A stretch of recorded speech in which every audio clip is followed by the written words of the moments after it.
Whoops, LinkedIn says you're not approved for LinkedIn Live. Oh, that's not good. We have to adjust that. Oh well, we'll do that another time. Yeah, we'll do that another time. I think YouTube is perfectly suitable to have this discussion today. I think we are still not live on YouTube yet. I'm trying to refresh it, but still We're not. live. We're live? Yes. Also on YouTube? Yep. Good stuff. Well, first of all, Floris, congratulations on our joint birthday.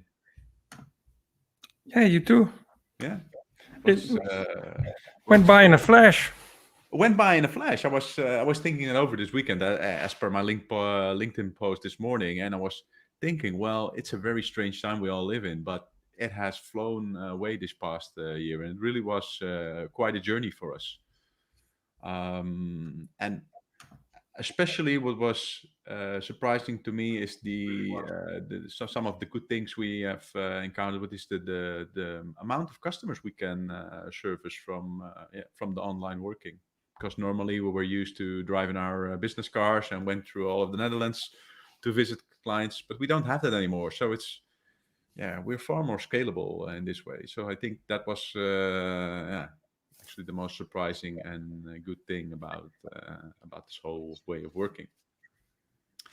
So thank you all for joining our live session. I cannot see how many people are joining right now, but the idea is, as we are existing for a year now, that we would handle some Q&A questions for both Floris and me. So if you have any questions, feel free to ask them in the comment window, and we will handle them during this session. And of course, we also we prepared some questions as well, because I think it's good that you learn a little bit more about License Q, about Floris and me. I personally started my career at Insight, a global reseller. I worked as an account manager. After that, I worked as a contract manager within the Netherlands for the Dutch tax office. Handled all the Microsoft contracts there. And my previous step before License Q was being a lead negotiator at Microsoft and helping clients, actually selling to clients license agreements, such as an enterprise agreement or a server and cloud agreement. And now, more than a year, I've been together with Floris, the co-founder of License Q, a company that helps clients with their negotiations towards Microsoft, with their licensing challenges towards Microsoft. So that's a short introduction from my side. Floris, maybe good for our viewers to do a short introduction of Sure. yourself as well. Yeah. It's very short.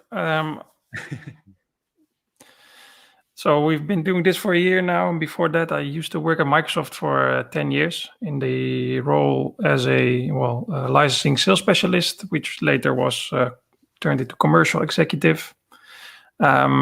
We dealt with all renewals of contracts, and I did that in the Netherlands through a various amount of industries. So I've seen a lot of larger Dutch customers from the inside and helped them set up their contracts and negotiate their global agreements with Microsoft. Good stuff. Yeah, so Floris and I did that job 6 years. We were working together, actually, in the same team. So we've known each other for some time. But Floris, one question I have for you that I'm very curious at: why did you initially wanted to start off License Q with me? Great question. It's not a very difficult question, because I've always had the idea to want to venture out on my own. I thought that would be a great experience to start a company, to really be your own boss, make your own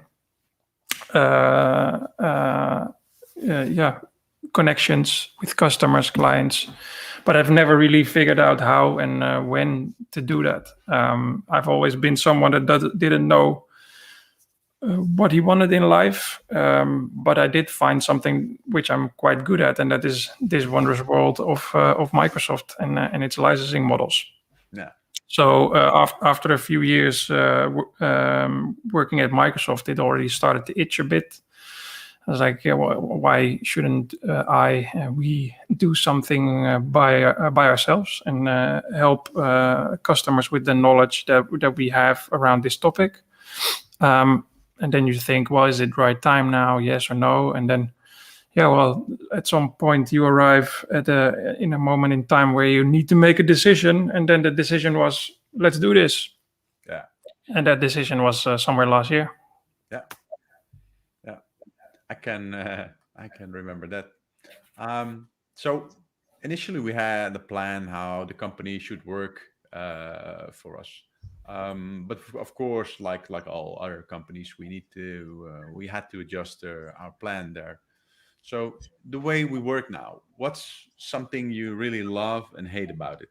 Because it's a new way of working, and what is working for you and what not?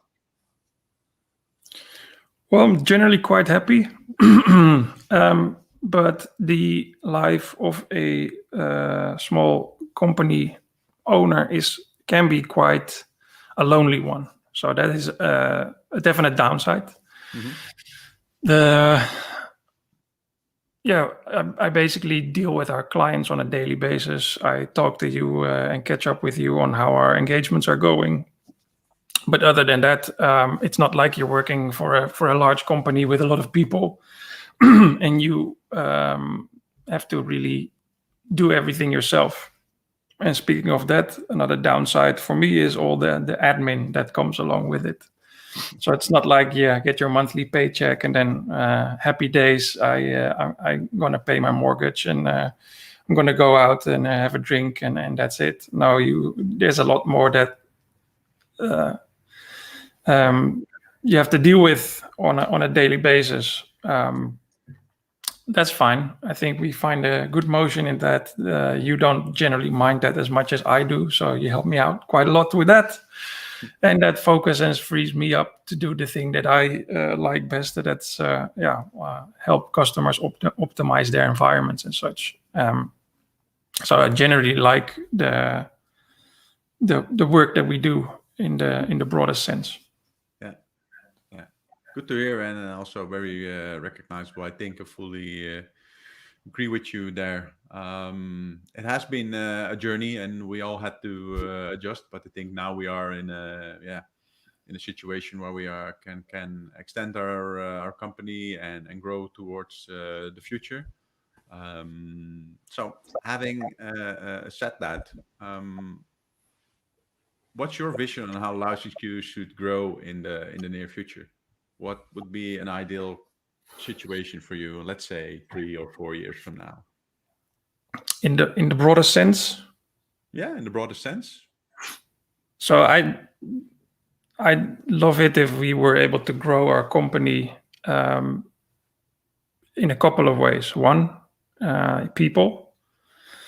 I generally want to work with the best people that there are to find, and I don't generally want to manage a lot of people. So I'd always be looking for a way to cooperate, to coexist, to play together, to live together, to eat together. So that's something that is high on my list. I want to expand this business to the fullest and do that with the best people that are to find. Yeah. And I think that from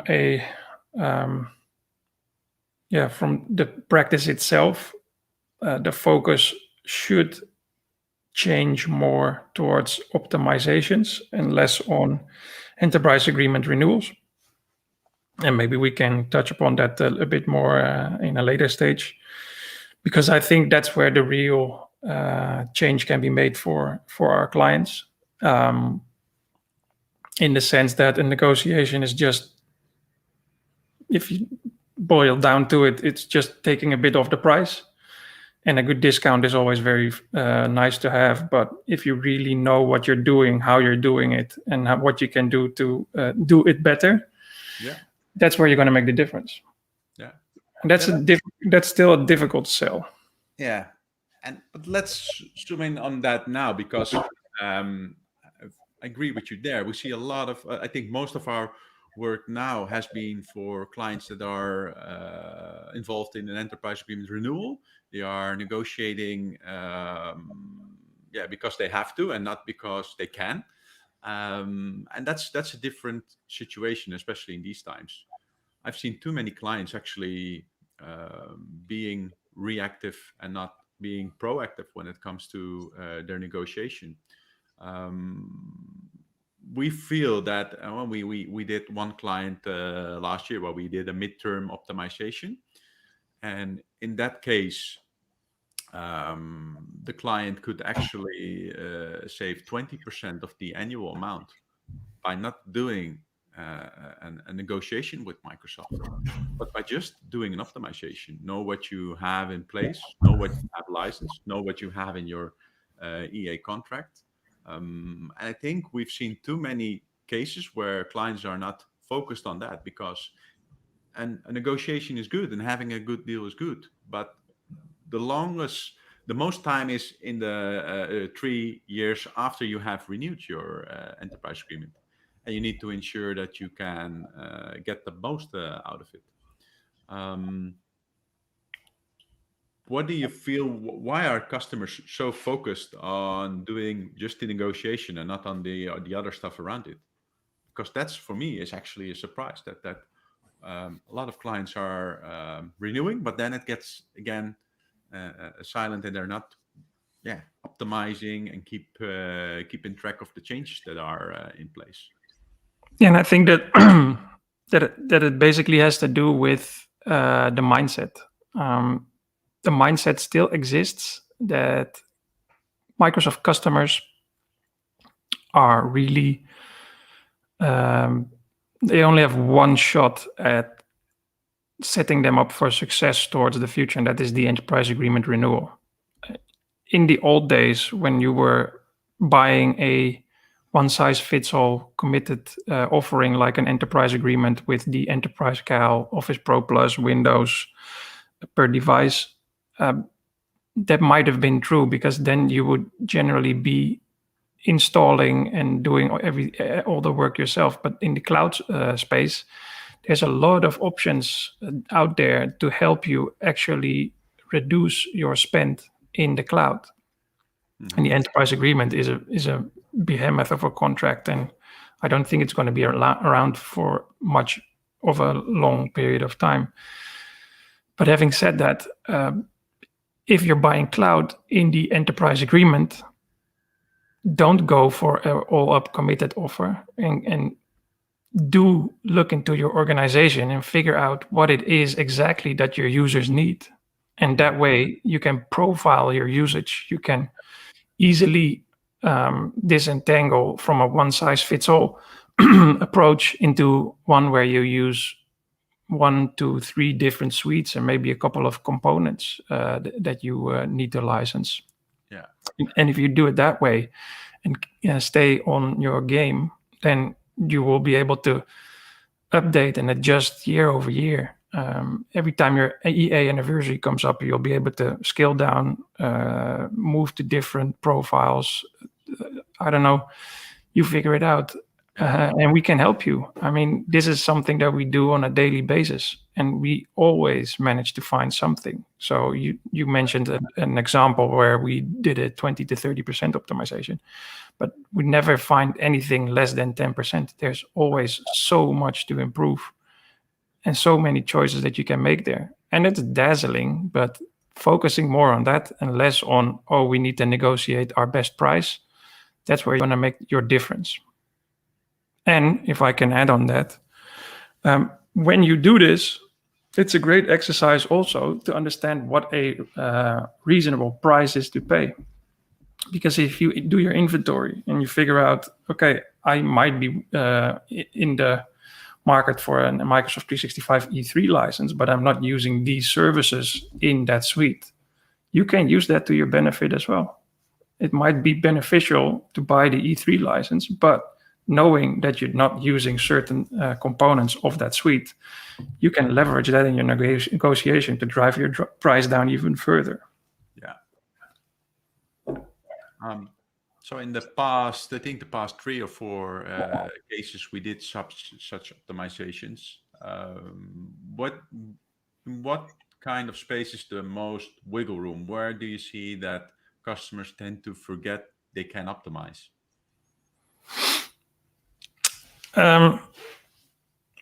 It's everything related to the Microsoft Cloud, actually. So if you look at Microsoft Azure, for instance, in the Azure space, there's so much to be won because it is such a highly developing environment that you're already, if you roll something out, a new version of a typical VM might be released already that will save you money. So your optimization is something that you need to do, I don't know, quarterly, maybe even monthly. But also, like I said, on Microsoft 365, if you're buying a one size fits all, you should inventory to see if you're going to be able to scale down some of your E3 users to an E1 or even an F3, because no one has a company that is 100% office workers. There's always people that need an email license or an email client that are working in maintenance, or they're working to make sandwiches, or I don't know. You think of it, you name it, it's probably there. Yeah. And that differentiation, we generally don't see that a lot yet. No. We tend to see, I think, in 80% of the cases, just a situation where the client has just M365, E3, or E5 or a combination in place, and that's it. And no profiles for, other workers that do not require a full working space. Yeah, I think we should do also another session on that, Floris, in the near future. Yeah. Because that's just low hanging fruit. That's something you can just do on your own with the right help, and the right expertise. Yeah, so shifting gears a bit. So you asked about, we talked about optimization versus negotiation. Negotiations obviously are quite important, but what does a good negotiation look like in your idea? And we talked about this in a session that we did a couple of weeks ago. But what does a good negotiation look like to you? The key word is preparation. So if you start off your enterprise agreement renewal before Microsoft does, you are ahead of them. You're already leading in the negotiation, because in the end you should be very crisp and clear what you need for Microsoft. And from the past, at our time at Microsoft, we know for a fact that most customers are just submitting a bill of material based upon the current situation, or a little upsell to it. So preparation is key. If you want to start off in your negotiation with Microsoft ahead, just make sure you are well prepared. And if you are well prepared, you don't have to do too much of a negotiation with Microsoft, because if you keep to your story and share them your analysis, it 9 out of 10 times the discount will come by its own, by just explaining what you have encountered, by sharing your analysis. And in most cases, clients, especially when it comes to cloud, are over licensed. So if you just share your analysis with Microsoft, you don't even have to have a lot of negotiation skills, or a very hard negotiation to optimize the amount you require. So that would be my first tip. And then, of course, it helps to have market knowledge to determine if you're having a good deal or not, by benchmarking it towards other clients. But I think 80% is preparation and making the right decisions towards the future. But that's also the main struggle that clients have to deal with. Sometimes you are dealing with a client that has no very crisp and clear architectural plan for the future. So it often, yeah, they often think from a suite mindset where clients are positioning it just from a suite. We just require the M365 E5 suite, like the case we had with the hospital a few months ago, where the Microsoft partner was actually pushing, well, you need M365 E5 because if you have that, you have a very good modern workplace, and we can help you migrate to it. But that's not the way it should be. You should not position it from the suite mindset, but you should look what should your modern workplace look towards the future and make a plan how you get there. So yeah, I think enough said on that one. And then when you are well prepared and you are going into your negotiation, what do you see that Microsoft puts more focus on at this moment in time? Are they shifting gears as well, or do you want to elaborate on that a bit? Yeah, no, they're not shifting gears.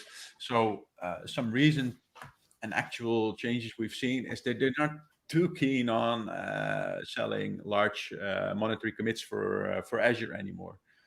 The Azure market is going quite well for Microsoft. As you can see in the recent public financial announcements, it's going very good, and the year-on-year growth is it's keep increasing. So we see a tendency that you can negotiate a very good Azure deal, but you need to have some competitive threat to it. And if you don't have it, and if you have just an assignment from your C-level, we need to migrate to Azure, you will probably not get too much of a big deal out of it, and your negotiation will be quite harsh. So that's something recent we've seen in a few cases. Microsoft is doing well on Azure, and they also act to it. Having said that, also again, the negotiation part, also very good to know for our clients that even though if your organization has decided to fully go full throttle on Microsoft Azure, that optimizations can help you there as well. And even on a larger scale than Office 365, because within Office 365, the potential is there and it's good. On Azure, we've seen actually that in most cases, optimizations between 20 and 30% are possible. So also for those type of clients that are not willing to negotiate a new deal and they are already committed to the Microsoft platform, it can be very interesting to work with us to make an analysis about the Azure consumption they are currently consuming. Yeah. And if I ask the same question to you, what would be your response? Because you also have your thoughts on that, I think. About the Microsoft how they are changing? How they are changing and adapting to these times. Well, there's not a lot of changes, and it depends basically on who you talk to within Microsoft. What's very different from my experiences while at Microsoft versus the past year is that I see that they're trying to put more focus on actually listening to what a client wants, and willing to offer based on that. And obviously, there's always the ambitious growth plan and sticking everything in immediately from the start and requesting a very large upfront commitment on everything that they feel that this customer of theirs might need. But they more easily will take a leveled approach and say, okay, if you don't need this, we'll take it out. And in the past, it used to be a bit like, okay, you don't need this. Here's an extra bit of discount, and keep it in. So that's a positive change that I think that's there. And if that doesn't happen for you, that's probably where you're stuck in the wrong discussion with Microsoft. Because if you allow them to dictate a discussion and they're going to tell you you're going to need E5, and you're discussing why you don't need E5, that's going to be a different one. Yeah. Okay. Have we received any questions from our viewers yet, or because it's the first time we're going live, and I'm checking whether we have any questions or not. Well, here's one. What was your favorite project over the past year, and what do you think was most successful? If you want to reflect on that. Yeah, I want to reflect on that. I think we had a business case where we were helping a hospital,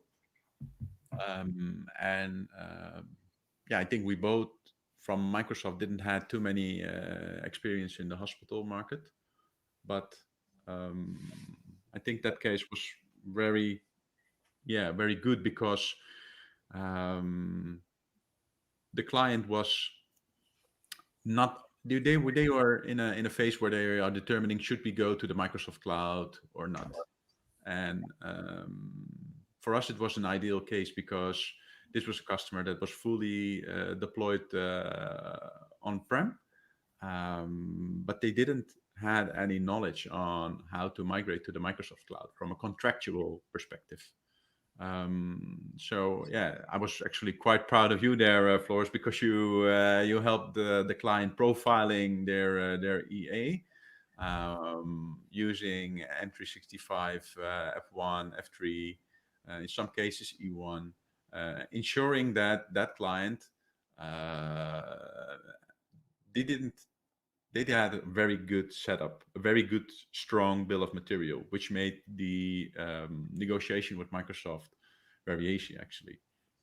So it was very good to see that. And why it was my favorite case, because the client afterwards was very thankful to us, and that's also the reason why we are made the switch, not working for the vendor anymore, and we focused the money. We really helped the hospital optimizing, and especially in these challenging times, they really appreciated your specific help there, Floris. So that was a very good case where we have helped the client, and I especially was very proud that the result we've managed for the client, because this client is now saving money, they're ready for the future. And with the right optimization, we know for a fact that they won't be overspending their budget for the next years. That was, I think, the case where I get the most energy from. A question for you then now, Floris. Did you receive any objections from our customers on our analysis? Because sometimes we have a bit of a different opinion than perhaps a client does. Tell me your thoughts on that. Sure. So we receive many. And usually they're focused on us wanting to go further than the customer or the client in this case is willing to go. Because we get very caught up in the moment, usually, and especially me, when I see possibilities, and usually they're endless. I just want to keep on going. So I was doing this case where we were inventorying an entire environment, and we figured that we could reduce a lot of the users from E3 to E1 and even F3. Mm-hmm. And they could save an insane amount of money on that. But the offer they got from Microsoft in the end was for a full E3 scenario, and they were willing to take it. without doing the optimization towards the other lower licensing types. So I pushed them to continue going, to keep it up, and they said, no, it's enough. We're going to accept this offer, and we're going to finalize the paperwork, etc., etc. And that just didn't sit right with me. So the objection was, now you should back off. You did your work. It was great. We did we got a good discount. We're going to accept this and move on. Yeah. And that happens quite a lot. Yeah. In addition, what also sometimes happens is that you do an engagement and you tell them, okay, you can save this amount of money over the term of your contract if you make these changes. And they say, well, I already have the budget for the coming year secured, so I don't really need to make these changes. And that's where I usually struggle and get really angry. Because why wouldn't you want to save on your cloud spend? Because it allows you to and frees you up to do other things with that budget that you have, innovative things, new things. So that one is heard quite often, and it frustrates the hell out of me. To a sense that I'm like, okay, if you don't want to do it, then what are we even doing here? Yeah. And that's when you notice that you're sometimes not talking to the right people. Because if you were to bring that into, for instance, the CFO or someone high up in the company that deals with the budget allocation, then you probably have a very different conversation. And that's somewhere where I'd like to go more towards the future as well. That if you, for instance, do an Azure optimization at a customer and you find that they can save up to $1 million or 30% of their spend year over year, then that you are able to execute on that and actually provide them the savings that you initially found them. Yeah. That can be very frustrating. Yeah, we had such a case last week, and it was. I just can't understand it. Why some clients are doing it that way? But oh well. We're almost out of time, Floris. So I think we should call it a day for today. I would like to thank everyone who has been watching. Please do not forget to subscribe to our YouTube channel. We will be doing more sessions in the near future. Please also subscribe to our company page on LinkedIn. Floris will post a video later today about the recent changes in the product terms. Also very interesting topics there. So thank you, everyone, and talk soon. Bye, guys. Bye.